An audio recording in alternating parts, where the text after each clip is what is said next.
Darren pushed open the glass door, and the four friends stepped into a neon-lit lobby humming with an electric buzz. Rows of sleek, high-tech simulators lined the walls, each booth glowing with shifting colors that hinted at hidden worlds inside. A tall desk stood at the center, manned by a young attendant tapping swiftly at a glowing touchscreen. Dave, who walked in last, caught sight of a menu rotating in midair above the desk, listing a wild array of game scenarios, futuristic cities, haunted castles, even space stations. The crisp scent of disinfectant mingled with the faint aroma of synthetic leather. It reminded Dave of the times they had gone paintballing, but clearly, this was going to be on a different level entirely. "This is going to be epic," chuckled Darren, turning around to face his friends. "I told you guys that we should do something more thrilling than a regular escape room." Darren had a sparkle in his eye. He always had a knack for discovering the newest form of entertainment, and this time his research had led them here, to an advanced VR escape room that promised full immersion.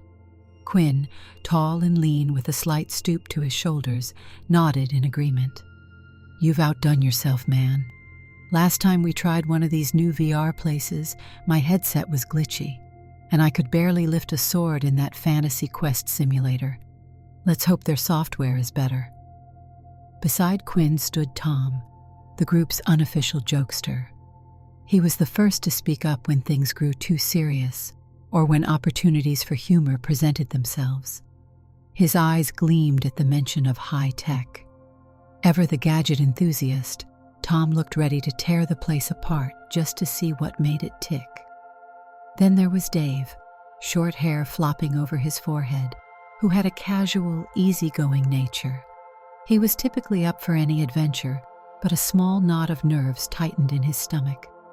He'd done VR before, light simulation games mostly, yet the level of realism this place boasted sounded intense. He gave his friends an enthusiastic grin, keeping his reservations tucked away. The four of them were all just past their early 20s, each old enough to sign the disclaimers and bold enough to laugh off any potential embarrassment. Together, they had faced all sorts of wacky ideas. Today's challenge was just another badge to add to the collection. "Reservations for 4, Darren said to the attendant. "The advanced VR escape simulation at 2 o'clock, right?" The attendant's deft fingers paused in midair as she scanned the reservation. "Perfect. You've signed your waivers online. Before we begin, I'll direct you to the gear area. Please suit up with the haptic vests and gloves. Then, step into your assigned pods. Once you're logged in, the system will load the scenario. You'll have 1 hour to solve all the puzzles. If you have any trouble with the hardware, just press the emergency contact button on your wrist controller. Any questions?" Tom shook his head eagerly. "Nope, we're good. Just can't wait." The group followed her instructions and filed into a side room that held 4 pristine VR pods lined up against the wall. Each looked like a futuristic stasis chamber, complete with tinted sliding doors and a glossy interior. Hanging on hooks beside them were sleek haptic suits in various sizes, black with small luminous stripes that seemed to shift colors when touched. Each friend grabbed a suit and stepped into a small changing stall. Dave found his suit's zipper and cautiously pulled it on. The tight material clung to his arms and torso, and he felt a gentle hum as soon as he sealed the final clasp. Micromotors in the fabric whirred to life, indicating that the full-body feedback mechanism had powered up. He took a moment to observe himself in the mirror on the stall door. The suit wasn't bulky. It was actually lightweight, more like a second skin. Rows of tiny sensors dotted the arms and legs. He pressed a hand against his chest, curious to see if he felt anything unusual, but for now, the only sensation was a slight tingle from the calibrations. He emerged from the stall to see Darren, Quinn, and Tom all decked out, smirking at each other.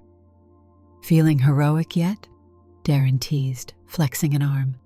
"These suits make me feel like a superhero." "Or a scuba diver," Quinn quipped. You do realize we'll probably look hilarious if someone snaps a photo of us, right? Tom laughed. Worth it for the bragging rights. Now let's get in our pods. Each friend stepped into a pod, feeling the cushioning adjust automatically to the shape of their bodies. A curved visor lowered from above, ready to cover the eyes, while the inside lights dimmed. Dave's pulse sped up, excitement mingling with a twinge of anxiety about how real everything might feel. The VR system engaged with a soft chime, and Dave's world went dark for a second. When the visuals blinked on, he found himself standing in a virtual antechamber. A luminous corridor stretched out in front of him. Holographic texts flickered around, reminding him to walk forward to confirm calibration.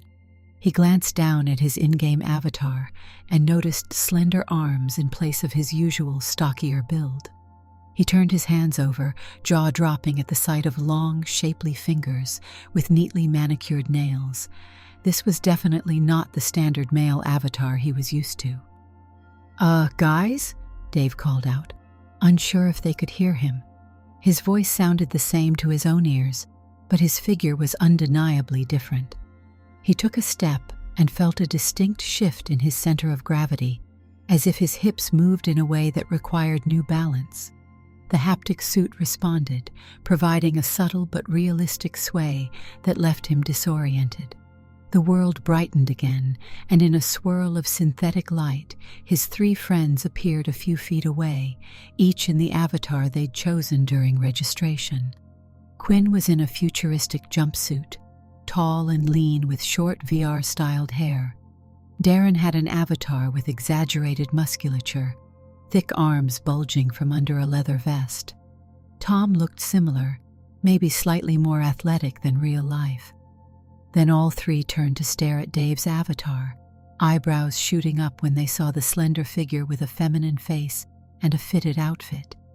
For a moment, they stood in stunned silence. "What the?" Tom sputtered, bursting into laughter. "Dave, did you pick that model on purpose? I didn't know you were changing things up." Dave raised his hands defensively, nearly stumbling from the strange weight distribution. "No, I swear, I never chose anything like this. Something must have glitched." Quinn smirked. "That's quite the glitch. Are you sure you didn't accidentally click on cross-dressing mode or something?"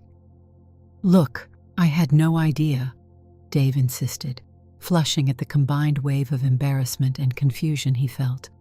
He tried to straighten his posture, but the female avatar's stance was making him feel like he had to walk on a narrower balance beam than usual. "I'm calling it in. Maybe they can fix it." Before Dave could locate any system menus, Darren stepped over, adjusting the visor that partly covered his avatar's face. "It might take forever for them to reboot. We already paid, and the clock's ticking on our reservation.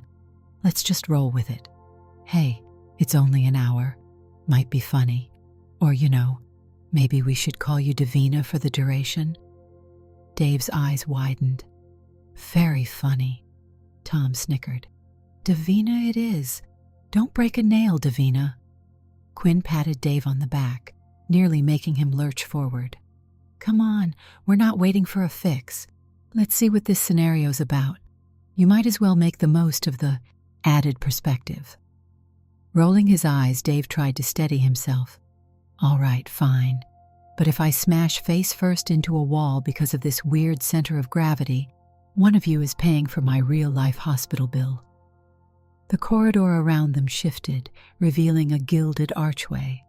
As they walked through, they found themselves in a large, dimly lit chamber that looked part Victorian mansion, part futuristic laboratory.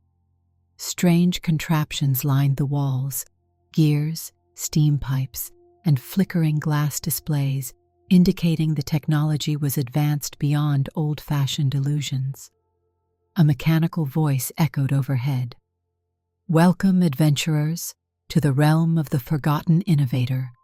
Your task is to unlock the secrets of this laboratory, find the hidden passkey, and escape before your power cells drain. The countdown begins now."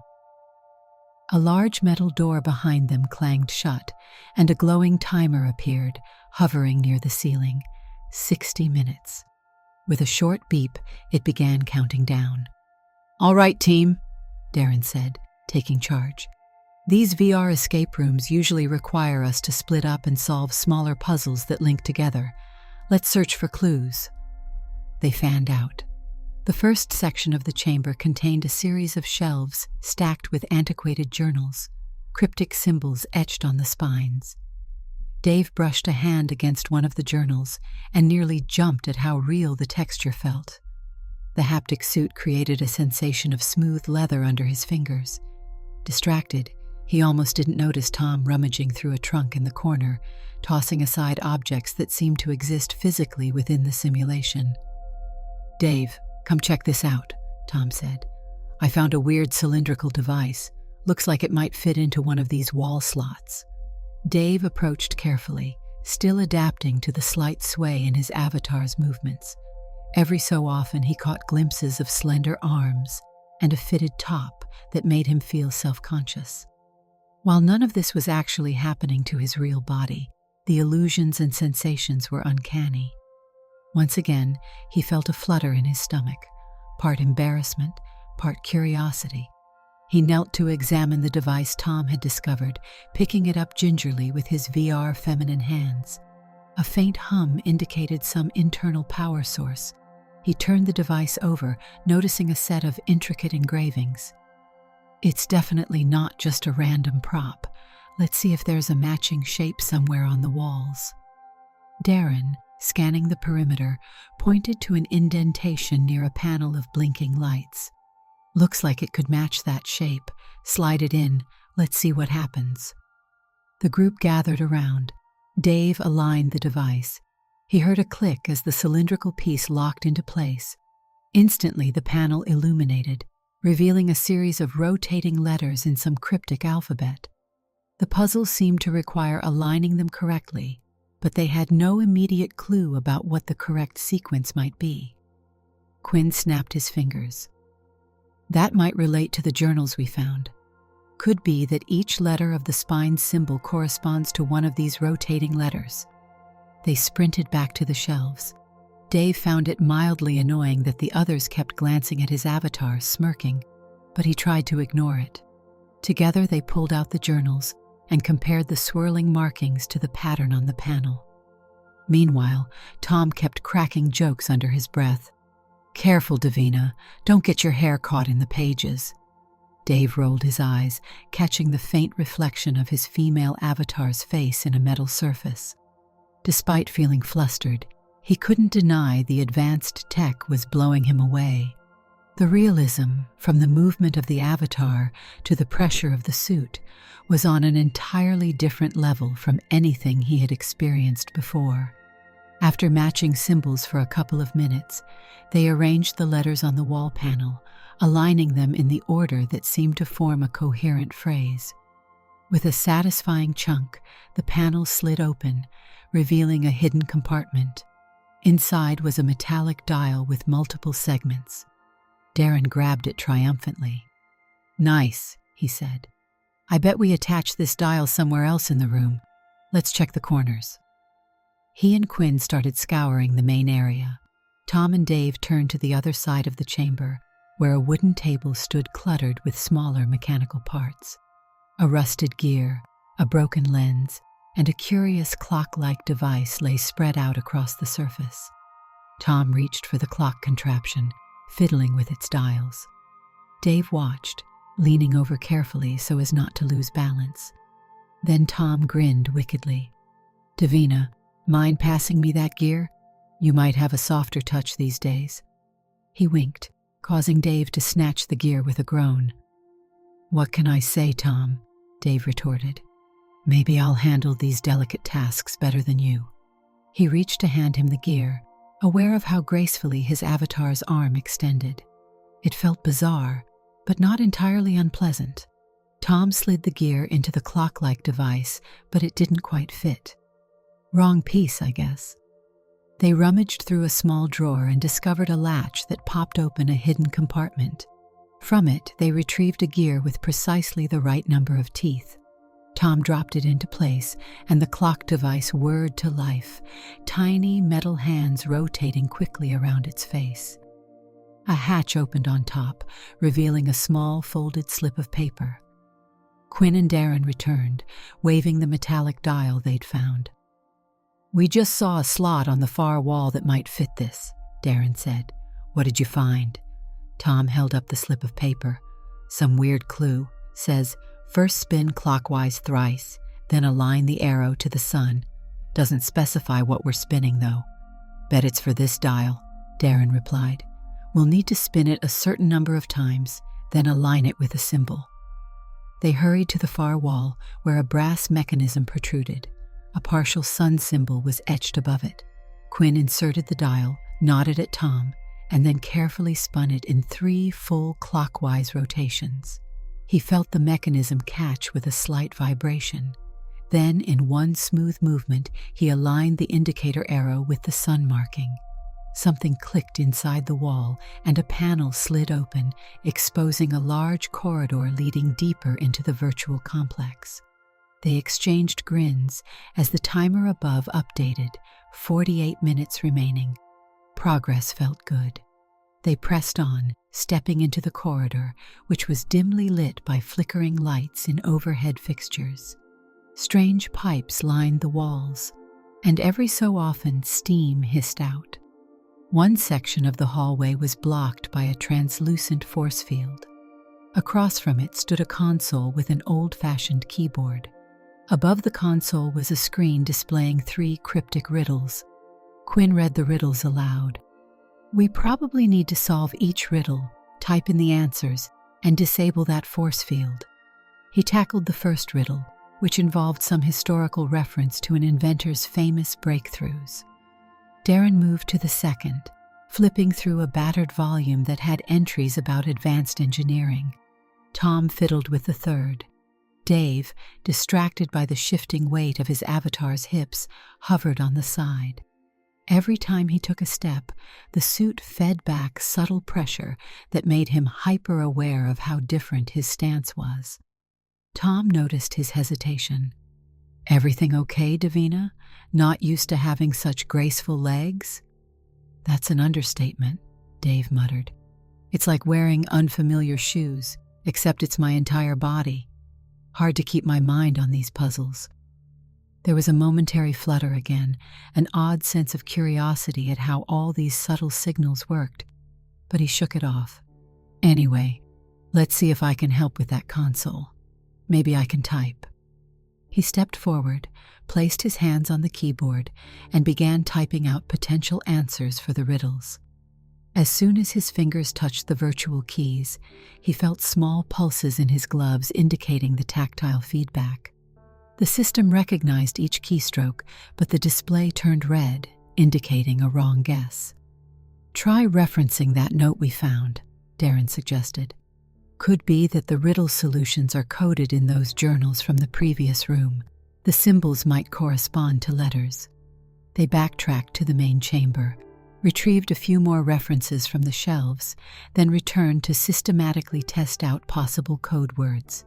They typed in a sequence that Quinn proposed for the first riddle. The console flashed green. One part of the force field flickered out. Then they solved the second riddle with Darren's guess. Another section of the barrier vanished. Tom faced the third riddle with a grin. "This is the one I was stuck on. Something about an ancient formula.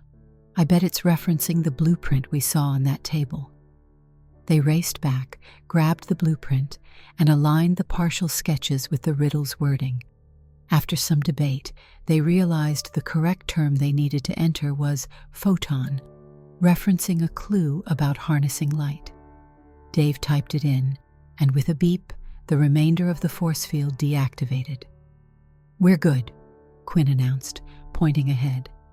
The corridor now opened into a vast chamber, even larger than the first. The center of the room held a massive contraption that appeared to be some kind of advanced generator with swirling orbs of energy suspended in midair around it.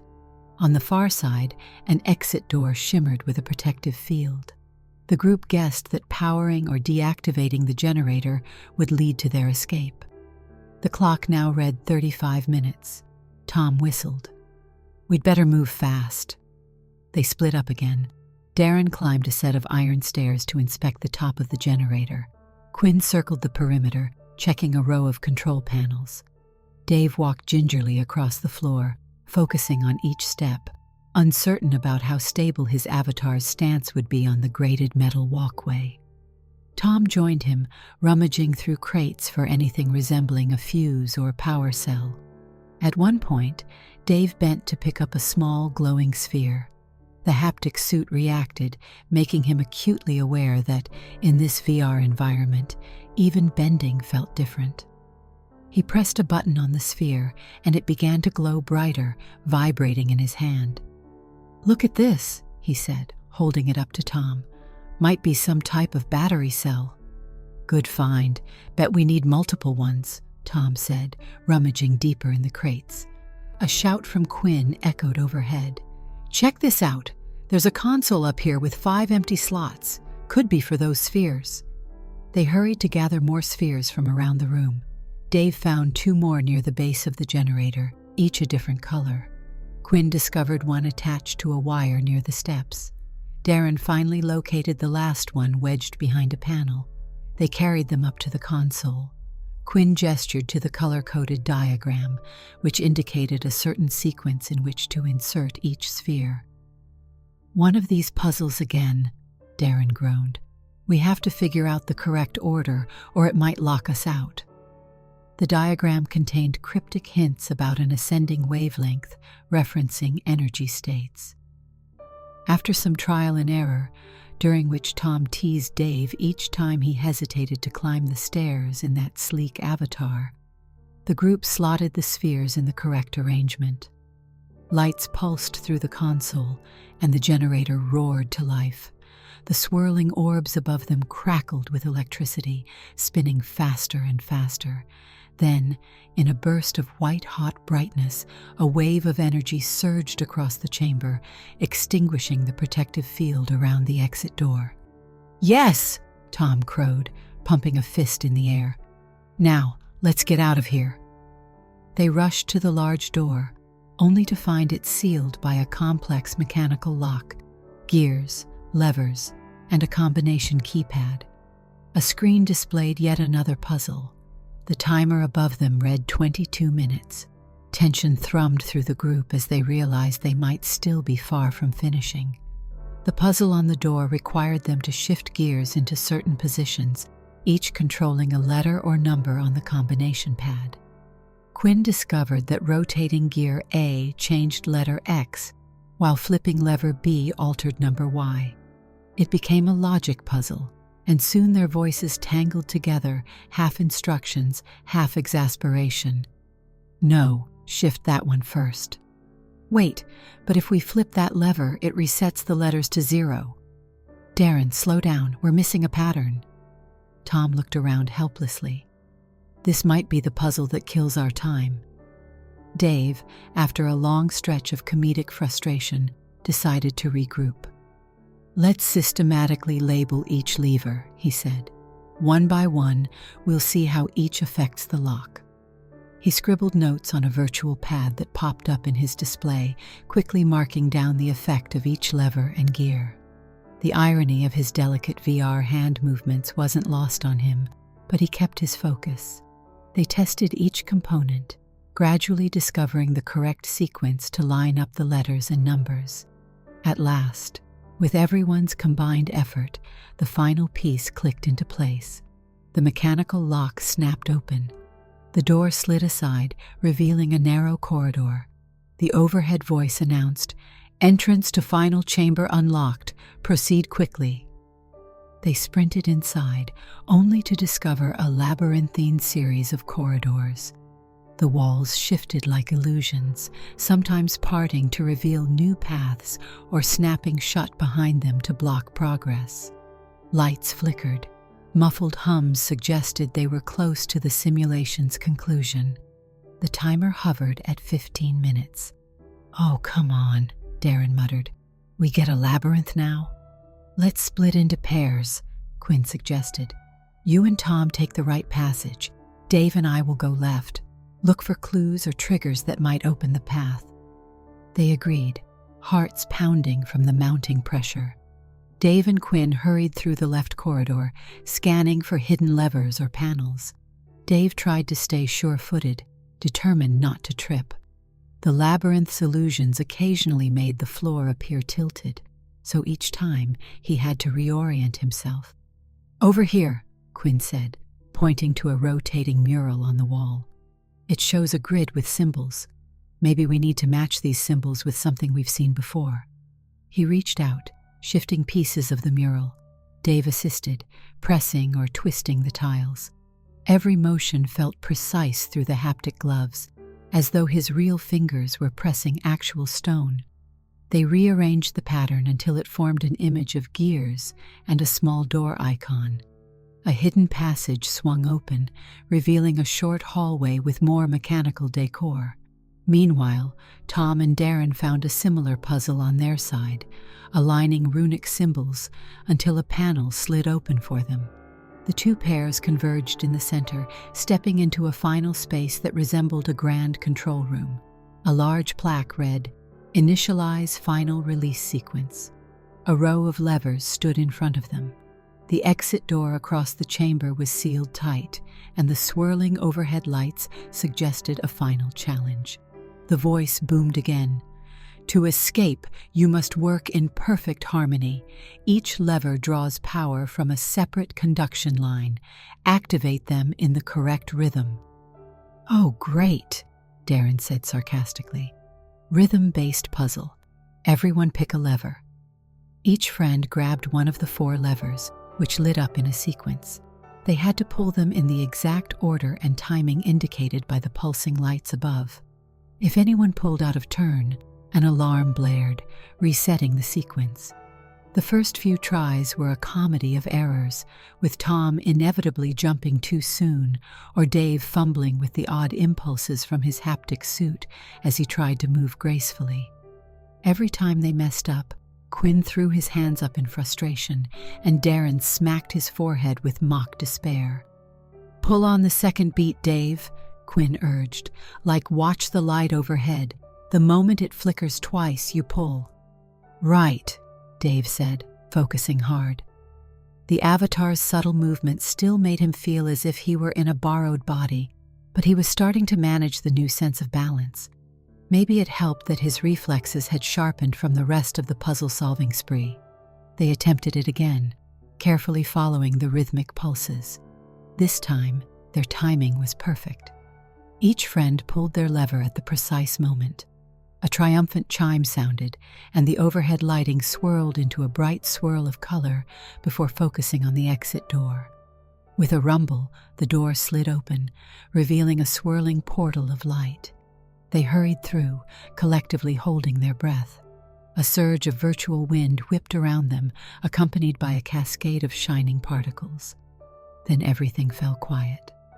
The group found themselves standing in a small, well-lit room with a blinking sign that declared, "Congratulations, you have escaped."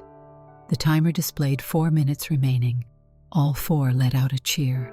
Tom flopped to an imaginary floor that still felt firm beneath his haptic sensors. Darren grinned wide. Quinn shook his head in relief. Dave couldn't help giving a little fist pump, ignoring the peculiar jiggle of his avatar's hips. "We did it," Dave said, exhaling. "Despite this bizarre glitch." Tom shot him a mischievous look. "Yeah, you sure rocked that outfit, Davina. Although I gotta say, it was hilarious watching you trip over your own feet half the time." Grinning despite himself, Dave shrugged. "That was definitely a new experience. Let's log out before the system times out." A final swirl of light overcame them, and the environment faded to black. A moment later, Dave found himself back inside the VR pod. He lifted the visor, blinking against the soft overhead lighting of the real facility. The other 3 emerged from their pods at nearly the same time. Dave felt a wave of relief as he stepped out onto his actual feet, though the memory of that different center of gravity lingered. The haptic suit was still humming faintly, warming down as the simulation concluded. Darren grinned, slapping Dave on the back. "You survived, buddy. That was hilarious. I might never let you live it down, but still, kudos." Quinn chuckled. "We should have asked if you could keep the avatar for future sessions. You handled it in the end." Tom was already undoing the suit's clasps. "I swear, next time we try something like this, we'll pay extra to ensure Dave gets the right avatar. Or maybe we won't." He winked. Dave rolled his eyes, but the teasing was all in good fun. He couldn't help but laugh with them, though he realized there was more swirling in his head than he'd let on. Beneath the embarrassment, there was a small kernel of intrigue about how the system had so convincingly translated every motion into a female form. Despite all the comedic barbs and mishaps, the realism had captured his imagination. That sense of physically occupying a body so different from his own, even if virtual, had left an imprint on him. He wasn't sure exactly how to describe the swirl of thoughts, but he knew it would stay with him long after they walked away from the facility. The group changed out of their haptic suits and returned them to the designated shelves. They strolled into the lobby, returning the headsets and gloves. The attendant congratulated them on making it out just in time, and Tom, ever the showman, struck a triumphant pose. "None of that would have happened without Davina's delicate puzzle solving," Tom proclaimed loudly, causing Dave to groan again. "But hey, we make a good team." Darren chimed in with a snort. "Don't worry, Dave. We'll call you by your actual name again once you buy us a round of drinks tonight. Seems like a fair price for the comedic gold you provided." Fine, Dave said, shaking his head with a smile. "First round's on me. But if I hear one more Davina reference, you guys can pay for your own second round." The teasing continued as they stepped out into the late afternoon sun. The city streets bustled with people going about their business. Traffic whooshed by, and the aromas of street food drifted on a light breeze. The VR building's neon sign gleamed behind them, casting colorful reflections on the sidewalk. They started walking, jostling each other with the easy camaraderie that came from years of friendship. Later that evening, they gathered at a cozy bar near Dave's apartment. True to his word, Dave ordered the first round of beers. Tom raised his glass. "To our intrepid escape squad, and to Dave for playing the leading lady." Quinn and Darren laughed as they clinked glasses. Dave forced a mock scowl, but soon joined in the toast, unable to stifle a grin. He might have played the butt of their jokes, but there was no real malice. That was part of the bond between them. After a couple of drinks, talk turned to other things: work, weekend plans, gossip. But even as his friends started new topics, Dave's thoughts drifted. He found himself replaying the day's bizarre experience, the heaviness in his hips, the grace in his virtual steps, the haptic suit's electric signals that had translated every move into a form so different from his. He remembered the faint flush of confusion mixed with a strange, lingering curiosity. The technology was unbelievably sophisticated, and part of him wanted to understand exactly how it worked and what else it could simulate. He didn't voice those thoughts. The guys would only spin it into more jokes.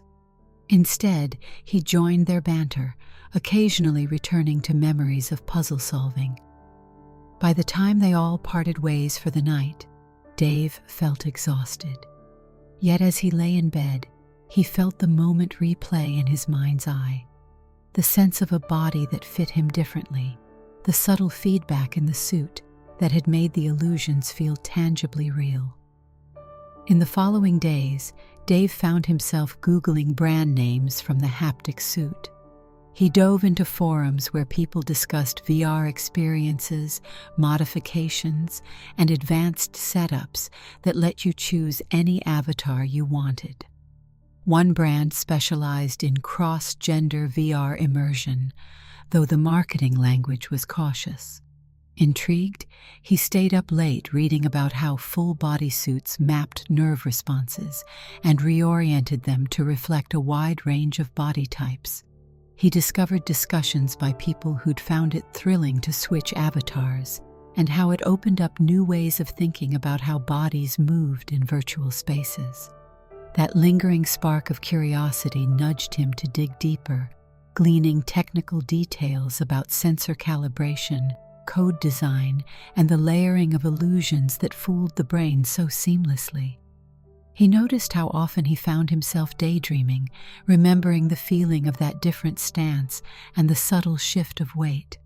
He'd catch himself in mid-thought, sometimes chuckling at the memory of Tom's endless jokes. Despite the embarrassment, he couldn't deny that the experiment had planted new ideas in his mind about what VR could do beyond the typical gaming illusions. Maybe there was a path to exploring more advanced experiences that transcended just casual puzzle solving. The next time the group met up for a soccer game, Tom inevitably brought it up again. "So, Davina, thinking of wearing your new VR outfit on the field?" He wiggled his eyebrows in a mock challenge. Darren and Quinn both snorted, stifling laughter. Dave just shook his head, rolling his eyes. "You guys will never let this go, will you?" "Probably not," Quinn said, patting him on the shoulder. "But in all seriousness, that was one of the coolest VR experiences I've ever had. If the glitch hadn't happened, you might not have had such a memorable role." Darren grinned. "Plus, you saved us from some panic in the final puzzle. Your detail-oriented approach was key." "Thanks, man," Dave replied, pulling up his soccer socks. He felt a gentle warmth at their praise, though he downplayed it. "I guess so. Are we kicking off or what?" They threw themselves into the game. Dave played decently, though his mind occasionally wandered back to the advanced technology that had made him feel so vividly immersed. He felt no urge to broadcast those thoughts to his friends. For them, it was just a comedic anecdote about Dave's forced cross-dressing in VR. But for him, there was a subtle sense that the experience had changed how he viewed virtual technology, how thoroughly it could reproduce a different bodily reality. Back at home, with the soccer match finished, Dave once again found himself looking up specialized VR suits. He saw that certain models boasted even more precise mapping, each claiming to allow near-seamless immersion into any chosen avatar. The notion both excited and unsettled him. He had never really thought about VR from that angle, yet here he was, scrolling through articles and testimonies, learning about upcoming product releases, software updates, and potential expansions. The promise of more immersive experiences lingered, and he realized he was leaning forward in his desk chair, engrossed in reading about how far the technology might go in the next few years. One afternoon, Dave's phone buzzed with a group message from Quinn. "Guys, found a new VR puzzle center across town. Different company. They have a multi-level scenario with optional body-swapping features. Looks insane. Anyone interested for next month?" Darren and Tom responded almost immediately with enthusiastic yeses. Dave hesitated for a moment. His pulse flickered with excitement at the idea of exploring another VR environment, maybe with a glitch-free avatar this time, or maybe not. There was something about the glitch that had left an impression. It was comedic, yes, but also revealing. After a beat, he typed his reply. "Sounds good. I'm in." When the day came, Dave wondered quietly if the system might glitch again, or if he'd try a female avatar intentionally, just out of curiosity. But that was a thought he kept strictly private. For now, he let the conversation remain lighthearted. He'd see how it all played out when they got there. As he walked out the door to meet his friends, he remembered how easily he had adapted after the initial shock, how the VR illusions had felt seamless by the end of the hour. The memory brought a slight grin to his face. He looked forward to telling them that yes, He was ready to venture into another puzzle-laden virtual world, even if the others poked fun at him for glitching once more. And if he found himself exploring that experience again, maybe with an avatar assigned by choice rather than mistake, well, that would be his business. In the meantime, he carried the private thrill of possibility. It was the kind of story that might never be fully shared, except in subtle jokes or fleeting moments. But it was a story that he felt certain had only just begun. And so, they all piled into Darren's car, joking and ribbing each other about who would make the biggest fool of themselves in the next challenge. Dave listened with a small smile, letting their banter wash over him. He figured that no matter what happened, he was ready. After all, he'd survived everything they'd thrown at him so far. Awkward stumbles, teasing remarks, even a drastically different VR body. Whatever came next, he'd face it with the same spirit. He might even discover more about what these cutting-edge haptic suits could do, how they might expand his sense of immersion in ways he'd never have guessed. "Buckle up," Tom said from the front seat, lowering the radio's volume. "This new place supposedly has some intense difficulty ratings. Ready for round 2? Dave fastened his seatbelt. "Always ready." Darren floored the accelerator, and the car roared onto the main road, weaving among city traffic. The sky overhead glowed with the pastel hues of approaching dusk. A fresh wave of excitement pulsed through Dave. He was heading toward another adventure, this time feeling a bit more prepared. Who knew what sort of puzzles, illusions, or comedic mishaps awaited them? If the last session was any indication, it promised to be an uproarious, challenging, and possibly perspective-shifting experience. And Dave found he couldn't wait to step back into the wild realm of VR, no matter whose body the system assigned him. He shot a quick glance at Quinn in the passenger seat, then Tom rummaging for snacks, and Darren focusing on the road. These 3 goofballs were his best friends. They'd seen him in the funniest and most awkward of moments, and they'd still have his back no matter how many jokes they cracked. As they sped toward the horizon, the neon signs of the city flickering to life around them, Dave leaned against the window with a faint smirk. Let the others tease and let the jokes fly. He felt a spark of anticipation, fueled by that faint memory of a swishing walk, slender hands, and an unexpectedly engrossing puzzle. There was more to explore, and the doors of possibility opened wider with each new experience. A final fleeting thought slid through his mind.